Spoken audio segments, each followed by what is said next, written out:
Welcome to Reinventing You. I'm your host, Danielle Silverman. I believe that in today's world of ever-constant evolution, the only career change that matters is when what you do matches who you are and what you believe. This show is where you'll learn how embracing change and reinventing yourself will help you navigate any disruptions and lead a life of happiness and fulfillment, especially in this ever-changing world. Your purpose and your meaning will drive your personal transformation. As I like to say, it's your vision, your life. Be passionate about it. Reinventing You starts now. Hello, everyone. Welcome to Reinventing You. My name is Danielle Silverman. Reinventing You is a show about everything career-related. And reinventing your career is the central theme here.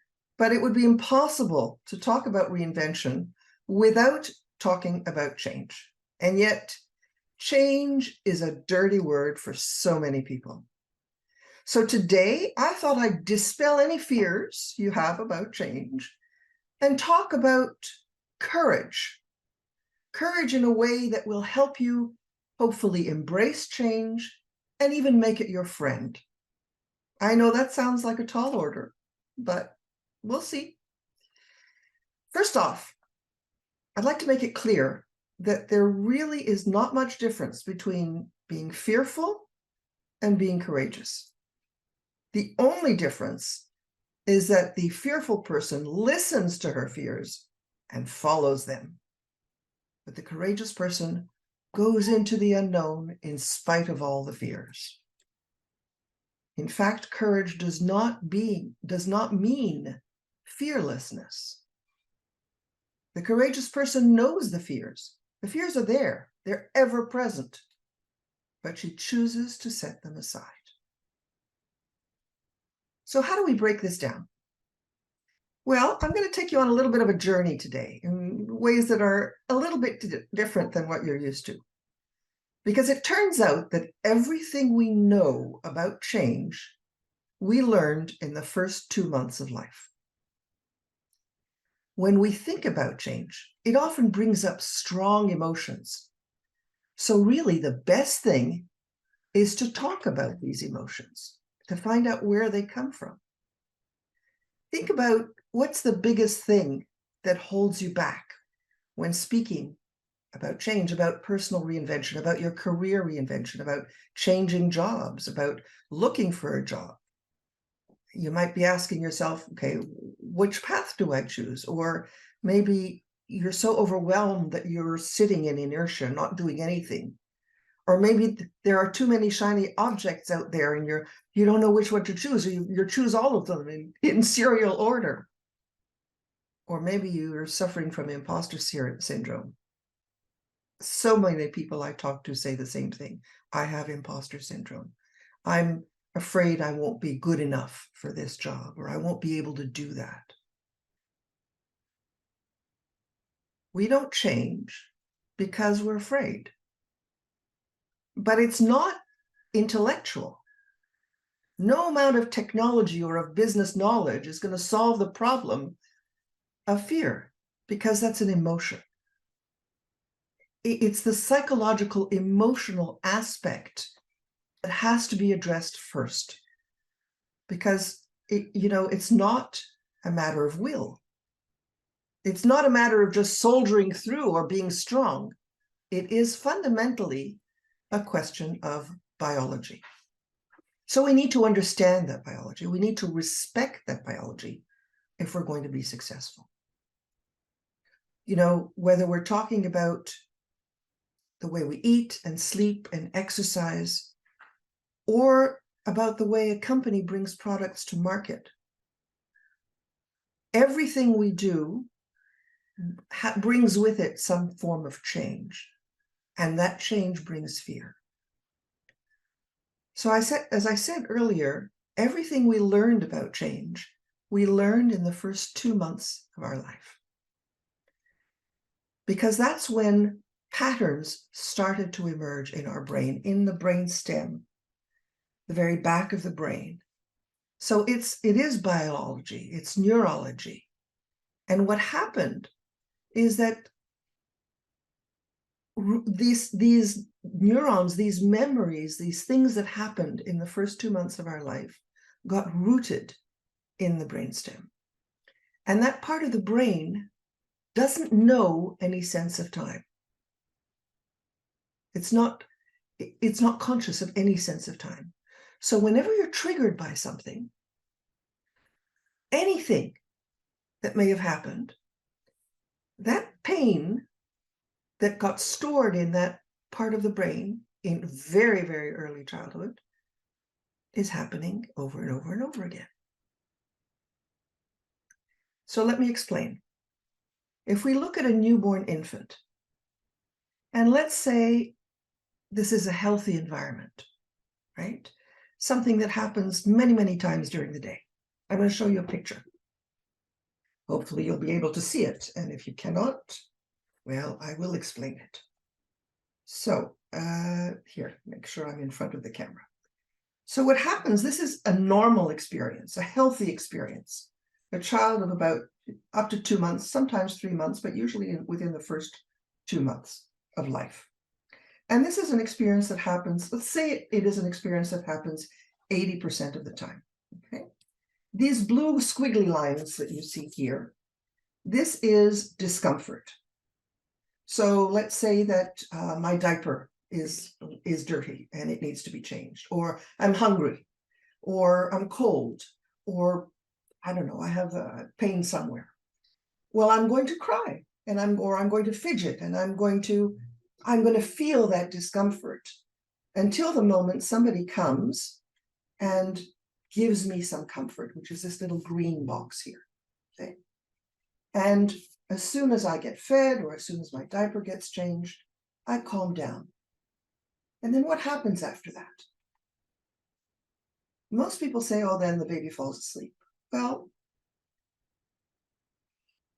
that happens afterwards, actually, because what happens after the baby receives that comfort is that, I don't know if you can see this here, is that the baby then relaxes and processes what's going on.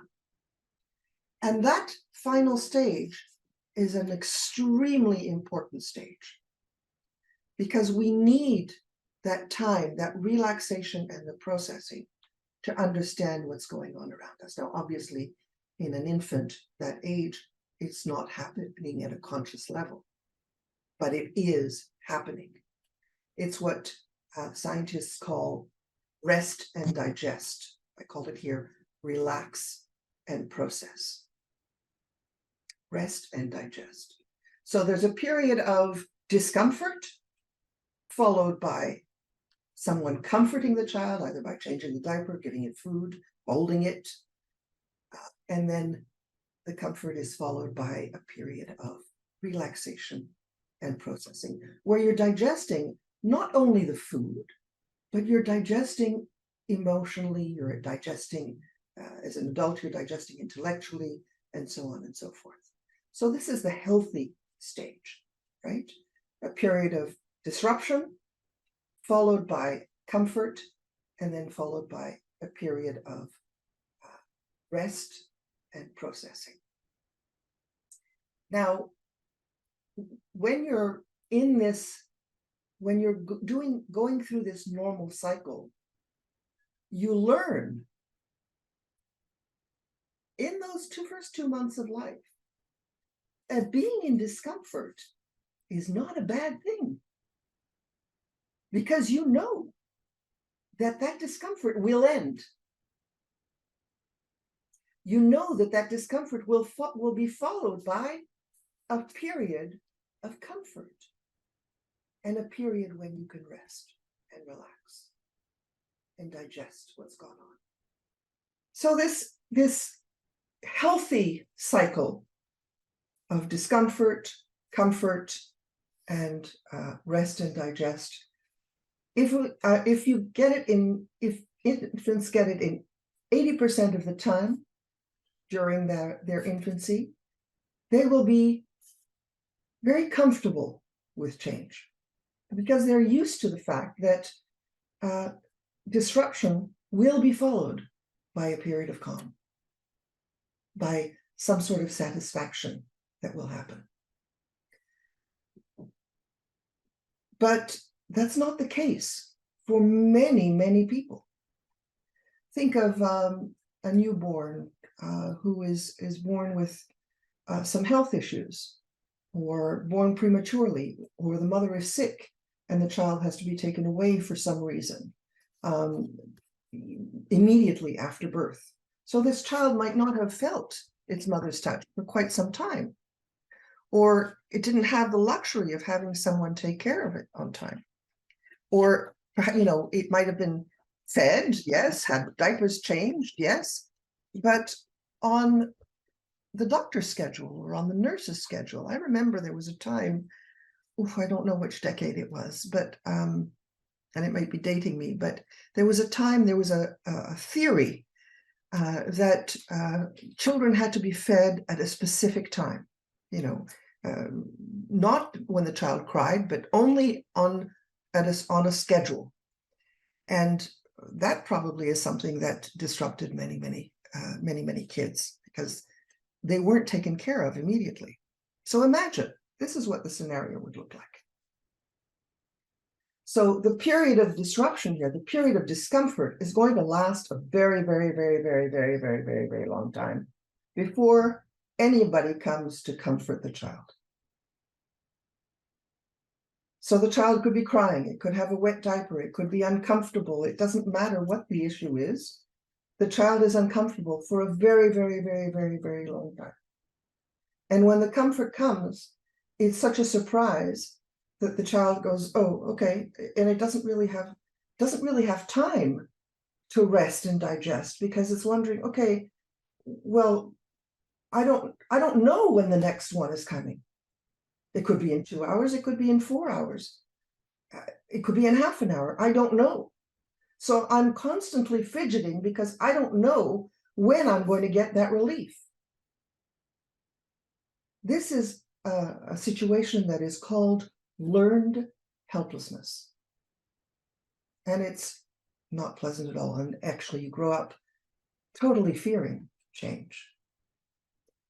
The second example I want to show you of a situation that is not like the first one I showed you is when a child who has experienced this in the first 2 months of life grows up. She's a mother now, or a father. And as a consequence of having experienced this, she wants to compensate. And this, believe it or not, is equally, if not more, dangerous. Because what happens is, all you need is for the child to be only slightly uncomfortable, and the mother comes in and compensates greatly. And there's too much comfort too soon. So the child doesn't have enough time to learn to develop a normal tolerance for uncertainty, for discomfort.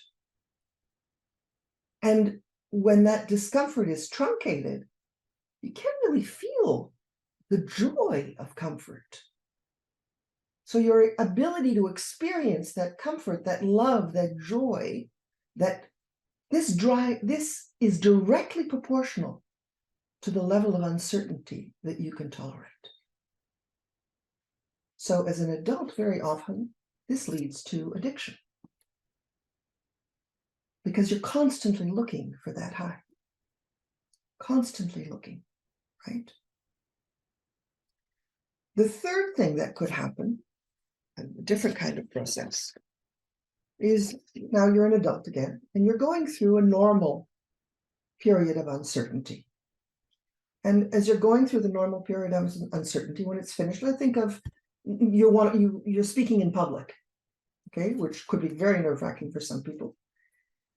You go through a period of discomfort, and then the speech is over, you have a period of comfort, And then you think you have a chance to relax, but then you remember, oh my goodness, I have all these emails to answer, and I forgot I have to do this, and I forgot I have to do that, and I have to call so-and-so back. And then instead of relaxing, you're spiraling down. And you have had no time to relax, to process what has gone on before. Because the learning happens in the process. So if you don't take the time to process, you can't develop a healthy relationship with change. So in all three examples, it's very difficult to establish a healthy relationship with change. You either are disrupted for too long before there's any comfort, and so you don't have a chance to understand where and when the comfort is coming, or you're getting too much too soon, and you're constantly looking for, you're not used to get to what the uncertainty does, and so you always want to be on a level playing field. And the third thing that can happen is that you don't take the time. As an adult, you don't take the time to relax at the end of something very stressful. So you're not able to process what comes. And everything you've done before doesn't count for anything because you didn't take the time to digest. You didn't take the time to digest physically, emotionally, intellectually, spiritually. And if you don't take a time of relaxation afterwards, you cannot develop a healthy relationship with change. And this is scientific research to back this up. The interesting thing is also that the earlier you experience this trauma, the more predictive it is to your lifetime success. So if you experience trauma a little bit later in life, say at the age of 3 or 5 or 10, whatever it is, then you're better off than if you experience the trauma within the first 2 or 3 months of your life. Now, that doesn't mean we're all doomed. It does take work. The interesting thing is that the brain is flexible, so we can reprogram it. The brain is flexible, malleable, adaptive. We can grow new tissue and new connections. But I think the thing to remember here, and my point in showing you all of this, is it's not your fault. It's very hard to know what happened to you in the first 2 months of life. But I don't know anybody who doesn't carry some sort of trauma from childhood. And it doesn't mean you have to have been sexually abused or psychologically abused or hit or yelled at. It could mean being ignored. It could mean having been abandoned through no particular cause. Think of all the refugees that have come as a result of war, who've lost their parents at a very young age, possibly. Trauma is there everywhere, and it is there in varying degrees. But we can learn to work through it. And I will be showing you some ways that we can turn things around. So you may not remember what happened to you in the first 2 months of your life. I know I don't. No one ever around me has ever given me any account of what might have happened. The important thing is to understand that whatever trauma there was, be it as a newborn or later on in childhood, the fear of change became instilled in you at a very young age. So let's look at these 3 scenarios that I gave you in reverse. And let me tell you about some of the things that you can do if it ever happens to you. So number 3 was you didn't take the time to rest or digest. So this is an easy one, right? After you've had a period of disruption and it's ended and so now you can be comfortable, well, guess what? Take the time to rest, relax, process, just breathe. Give everybody around you the time to have a healthy pattern as well. How much time are you giving yourself after a big project has ended, or you've done something really that takes effort, that really takes up a lot of energy? How much time do you give yourself to rest? That's the one thing you can do here, and it's probably the easiest. For the second scenario that I showed you, the one where the child gets immediate comfort too much too soon, okay, there isn't enough disruption in their life. So ask yourself, how can I add disruption to my life? I know that sounds crazy, okay? But try it as an experiment. I know people think, oh my goodness, I can't bring more chaos into my life. Well, if you think about it in terms of careers, you will most likely go through somewhere between 5 to 8 careers in your lifetime. And I don't mean jobs, I mean careers. I mean change completely from doing one thing to doing another thing. That's an average. So don't worry about the choice you make. You can start getting creative about the level of uncertainty that you can give yourself. Try something. If it doesn't work, you'll try something else. Think about an example when you were in that sort of state of uncertainty. But remember that your ability to tolerate risk and to experience love and joy is directly proportional to the amount of uncertainty, to the amount of disruption that you feel. So if you want to increase the level of love, the level of joy, you need to also increase the level of uncertainty to a certain degree. The next one was the first one I showed you, which was what I called learned helplessness. Let me just get the image up again. This is the image where there was so much discomfort that lasted so long that in the period immediately after having received the comfort, the child just didn't know when the next comfort would come, if it was in discomfort, right? Learned helplessness. This is perhaps the hardest thing to deal with. And really the only thing we can do here is to be that caregiver to yourself right now by creating more care, starting with physical care. You experience a moment of uncertainty, of disruption, give yourself the care you need. Figure out what support system you need. Be that parent to yourself. Put in place some very basic needs. Are you sleeping enough? Are you eating the right foods? And of course, there are other forms of care. I mean, you can do meditation, yoga, go to therapy, whatever it is.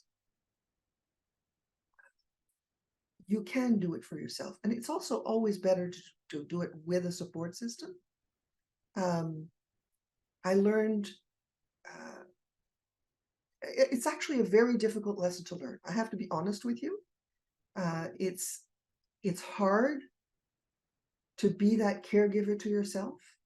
It's hard to say to yourself, I'm going to go to sleep on a regular schedule, or I'm going to sleep, I don't know, set my alarm 10 minutes earlier today or 10 minutes later today.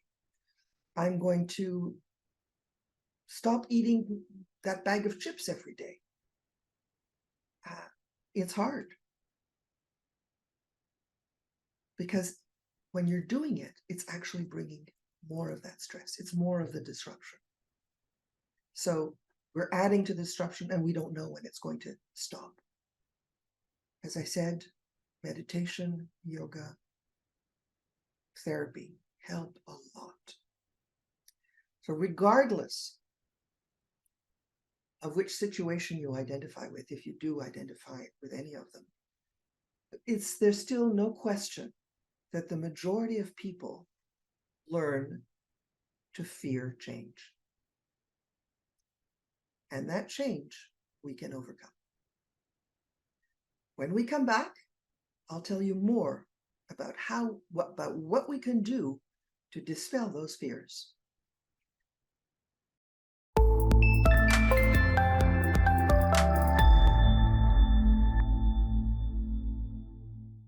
Welcome back to Reinventing You.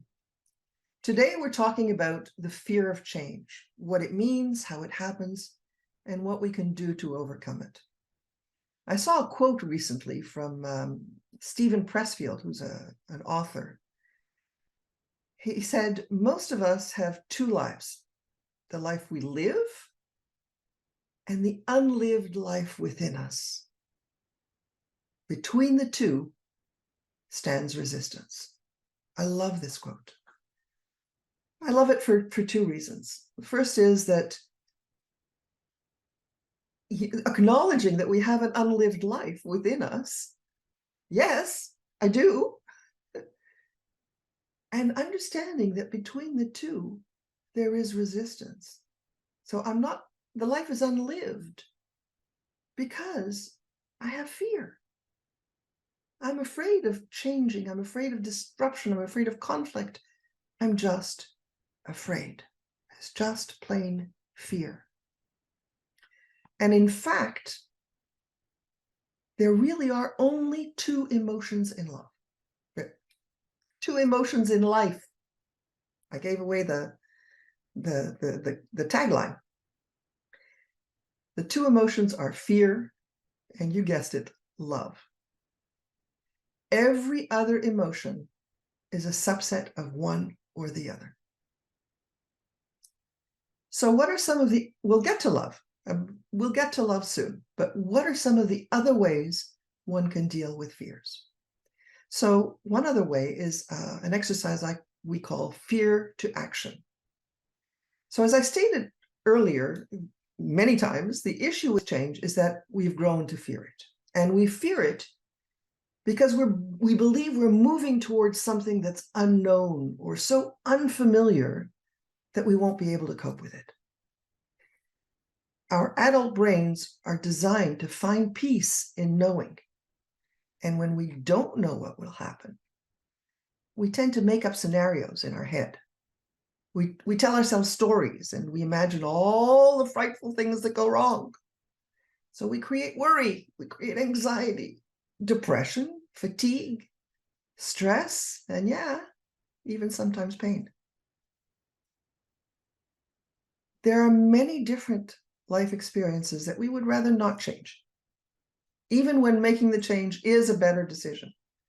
Some people stay in a job that makes them miserable because they're afraid of not being able to find another one that is as secure, or maybe they're afraid that they're too old to be hired. Some people don't want to leave a relationship because they fear the alternative of being single or having to go out on dates to find a new partner. It can be stressful.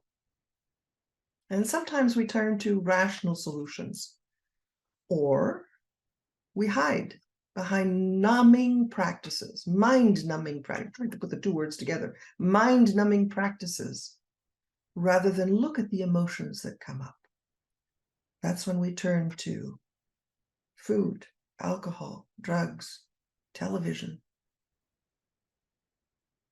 All of these can be addictive. And more often than not, we prefer to do nothing at all rather than face our emotions. When we're stuck in a situation like this, we often can't see clearly. So rather than trying to analyze the origin of these fears, which is what you do in psychotherapy, what we can do instead is look at how we can positively overcome our fears.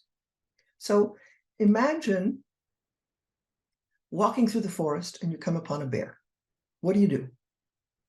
Well, you're afraid, of course, right? But then what would you do? Well, our caveman ancestors would fight this fear in either of two ways, and we've inherited this. They would fight it or they would run away. What's known as the fight or flight response, the stress mechanism. It's our survival mechanism. It is a physiological response that our body has to stress, any stress that we come upon, whether it's real or perceived. And when the threat or perceived threat appears, our brain sends a signal to our adrenal glands, which are little organs that sit on top of our kidneys. And those adrenal glands then secrete hormones, which are then circulated in the bloodstream, and they allow us to deal with the threat successfully. This is what happens in the body when those hormones are released. So our heart rate, our blood pressure, and our breathing speed up. Our muscles become tense. We're getting ready to run or to fight. Then there's fat and sugar that are released into our bloodstream to provide the energy, to our muscles. Our pupils dilate so that there's more light that can enter and we can see the threat more clearly. All of these physical reactions prepare us to either fight or to run away. And once the danger is past, our nervous system restores the body to a sense of calm. So while the first reaction to our stressor is immediate, it can sometimes take a while for our body to return to a normal state.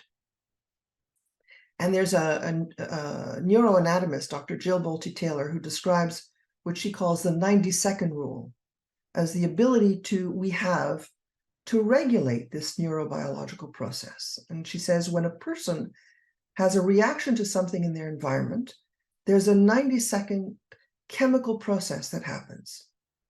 And any emotional response is just the person, any emotional response after these 90 seconds is just the person choosing to stay in that emotional loop.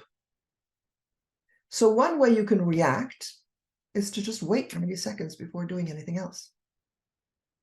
And then once those 90 seconds have passed, well, maybe you can look at your fears in a more objective way.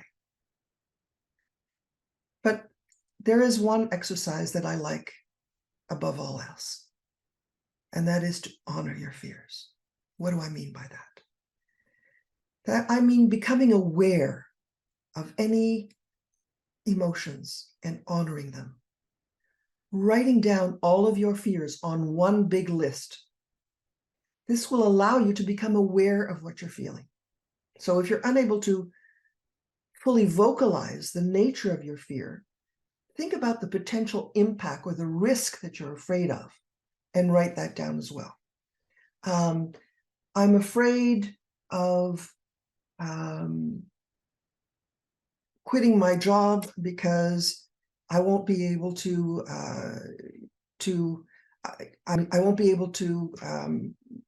have enough money to feed my family. The important thing is to try not to judge your fears. Most people who come to me say, it's the money issue. I can't quit my job. I can't leave the security of this job. I'll never make enough money. And I need to be able to make that much money. Take that out of the equation.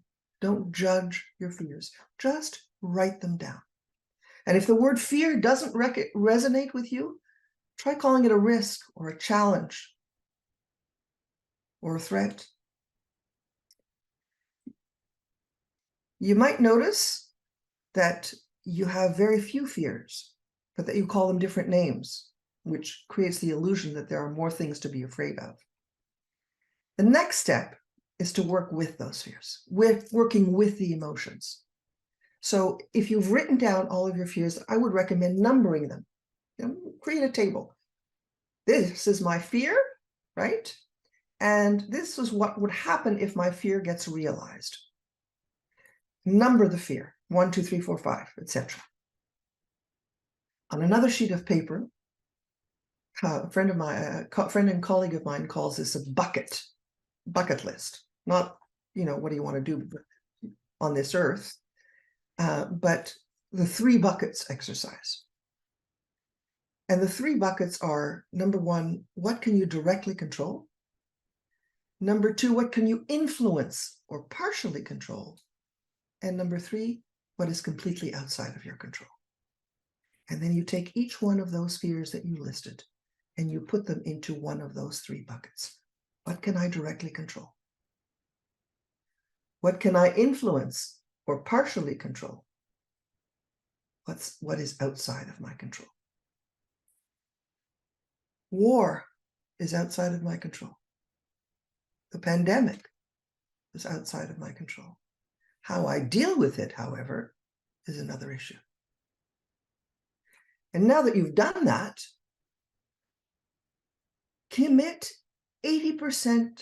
spending 80% of your energy to the things that you listed only in the first two columns. Because what you focus on grows. So if you focus on things that you cannot control, you will continue spinning your wheels and you will continue to stay in discomfort. And when I've done this exercise with clients, the biggest surprise for most people, and it was a surprise for me too the first time I did it, is that the majority of the fears fall into the first two buckets. There's very little that I cannot control. What we're doing now, after that, is organize these into taking some meaningful action. So it's time to use this fear in a productive way and to focus your energy on something concrete that you can directly control or influence. So the question to ask is, what concrete actions can you take that are within your control or your influence? What can you do? Who's leading the action? Is it you? Is it somebody else? Is there anyone else participating? When should it be done? How can you do it? So let me restate this particular exercise. It's called Fear to Action. The first thing you do is you list all of your fears, numbering them.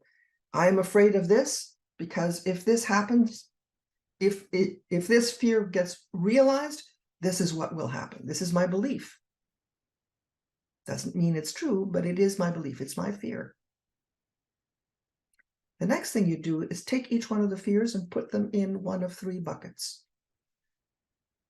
Can I control it? Can I influence it, even if I can't control it 100%? You know, you might be in a relationship where you can do your part, but the other person has to do his or her part. So can I control it? Can I influence it or partially control it? And what is completely outside of my control? And then once you've done that, then you start putting things into some sort of meaningful action. What action can you take for the things that you listed in the first two buckets, what you can control and what you can partially control or influence? What actions, what concrete actions are within your control or your influence? What can you do? Are you leading the action? Is somebody else leading the action? Is there anyone else participating? When should you do it? How should you do it? Spend 80% of your energy and your focus only on those first two buckets, because there's really nothing you can do about the third.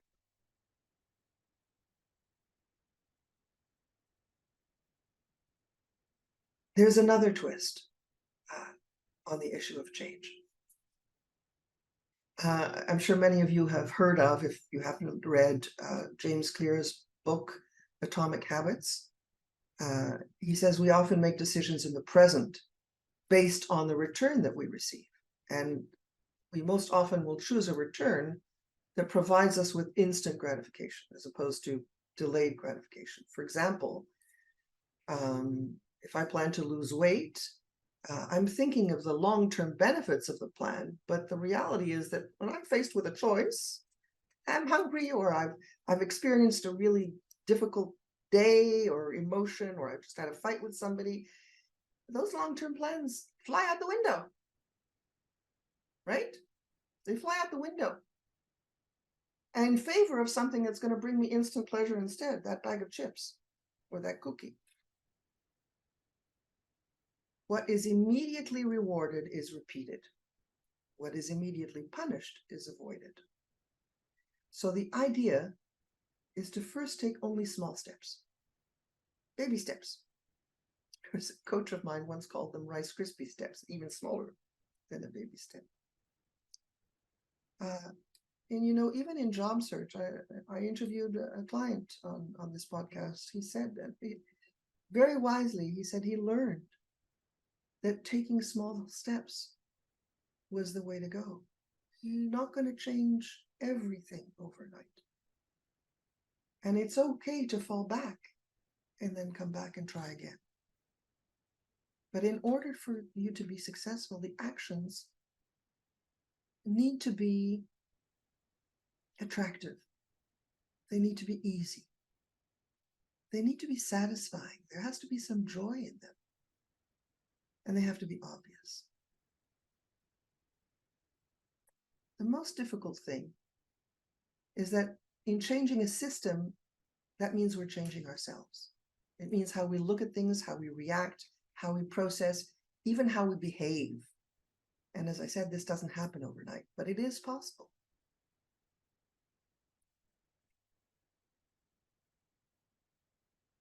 It's a lot.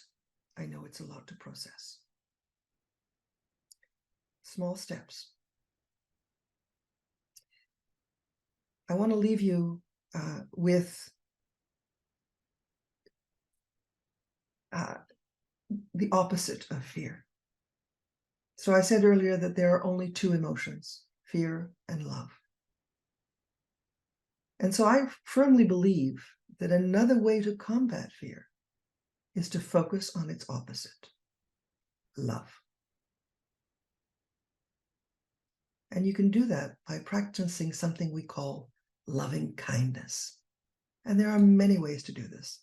The one that's most talked about is loving kindness meditation.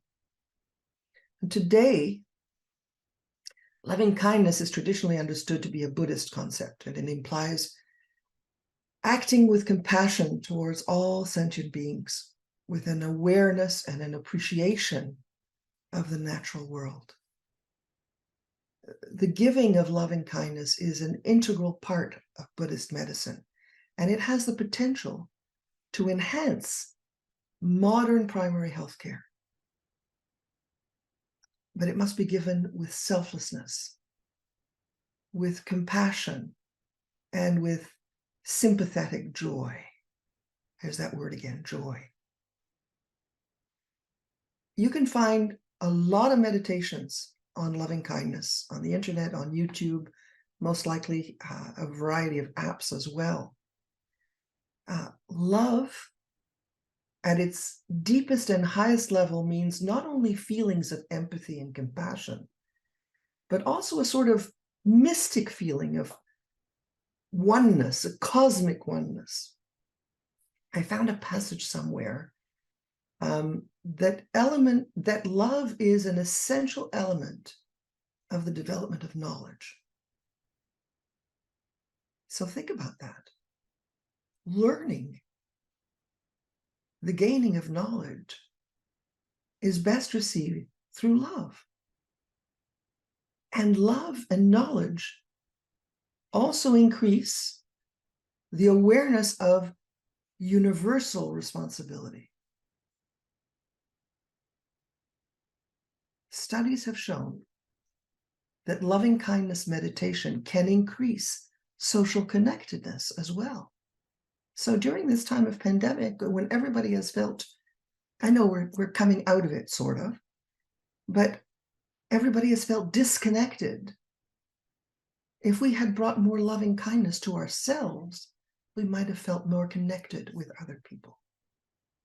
The Buddhists weren't the only ones to recognize loving kindness. Judaism also has a principle called Gemilot Hasidim, which is the performance of loving kindness. It's another way of saying charity, if you will. Charity in the form of monetary donation, but also by personal involvement, personal attitude and effort. I often remark to myself and to others the age-old saying, charity begins at home. Or like the mask you need to put on yourself first in the case of turbulence in an airplane. They tell you in the security, in the safety instructions, if there is a change in, a change in pressure in the cabin, a mask will come down and you need to put it on yourself first. That's because if you aren't well, you can't help others. So the loving kindness, the charity, needs to go to you first and foremost. So think about that when you're thinking about the challenges that you have, or the discomfort that you're feeling, or the disruptions that you're going through.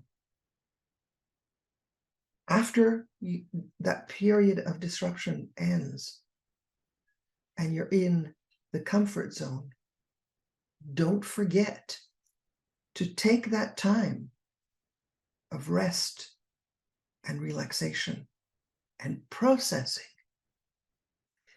My mentor, Nadia Ziximbaeva, Dr. Nadia Ziximbaeva, the queen of reinvention, says often,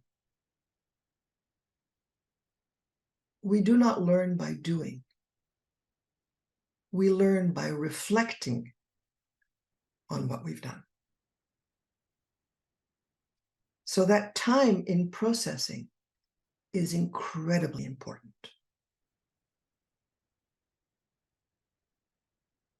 What I'd like to leave you with, what I propose, is that we learn to embrace fear and see it as an opportunity to challenge situations in order to overcome any suffering we might have. Yes, we're constantly looking for stability, for predictability, but we can never know what's going to happen to us next. We may try to control the uncontrollable, but the truth is, we can never avoid uncertainty, especially in these times of turbulence. My point? Turbulence is part of the adventure. Yes, we're afraid. But the question is, do I choose to continue to live in fear? Or do I grow up and face the world and the challenges that it brings? Remember that one of the essential components of making it through these times of turbulence is to practice loving kindness. Giving yourself loving kindness is the best thing you can do, not just for yourself, but for others as well. Because if you're not well, if you don't take care of yourself with compassion, with empathy, you cannot be of service to others. So love is absolutely essential if we are to overcome our fears. I recently started reading a book called Passion and Purpose. It's a compilation of personal stories from Harvard School MBA graduates about their experiences in taking on the mantle of leadership in ways that are unlike any previous generations before them. And you know what? This gives me hope.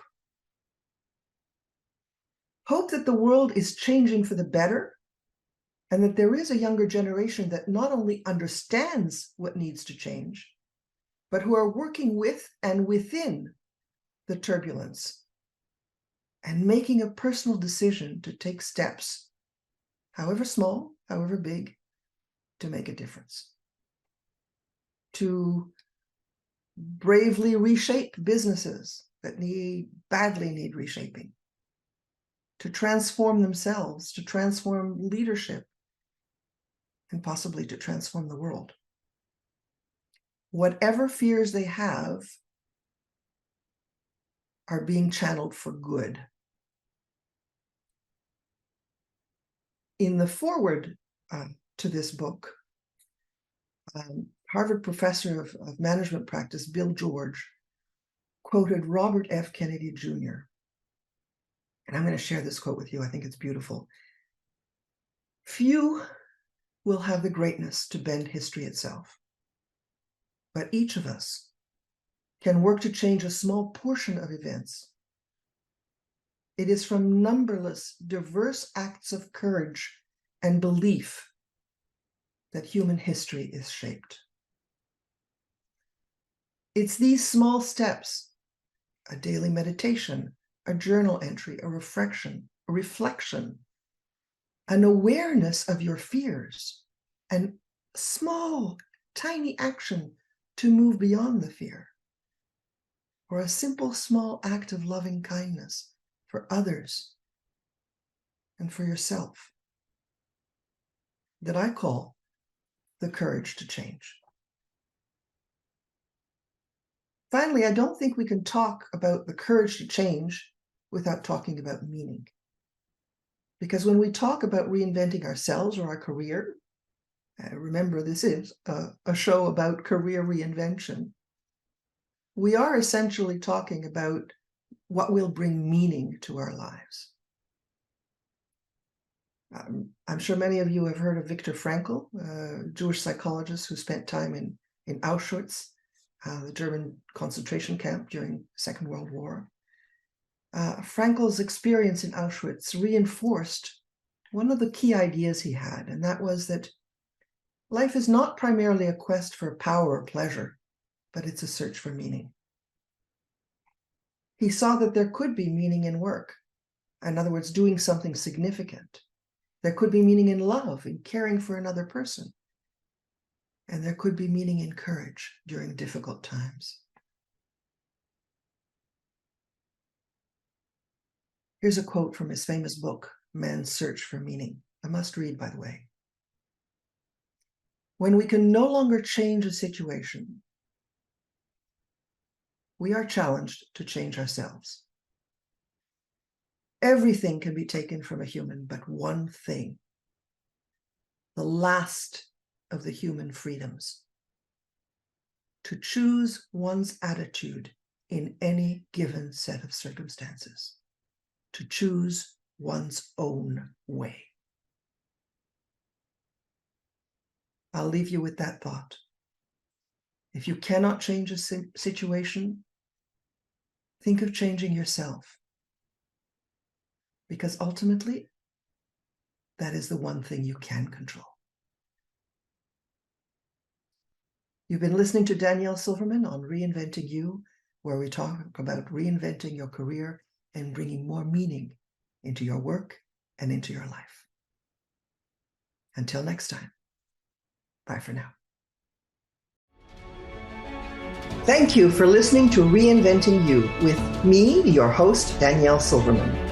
Tune in on the second and fourth Monday each month at 11 a.m. Eastern, 8 a.m. Pacific on transformationtalkradio.com. Join me and feel inspired and optimistic about your future.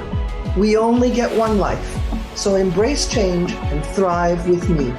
Find work that aligns best with your soul and what you enjoy. For more information, go to reinventingyou.com.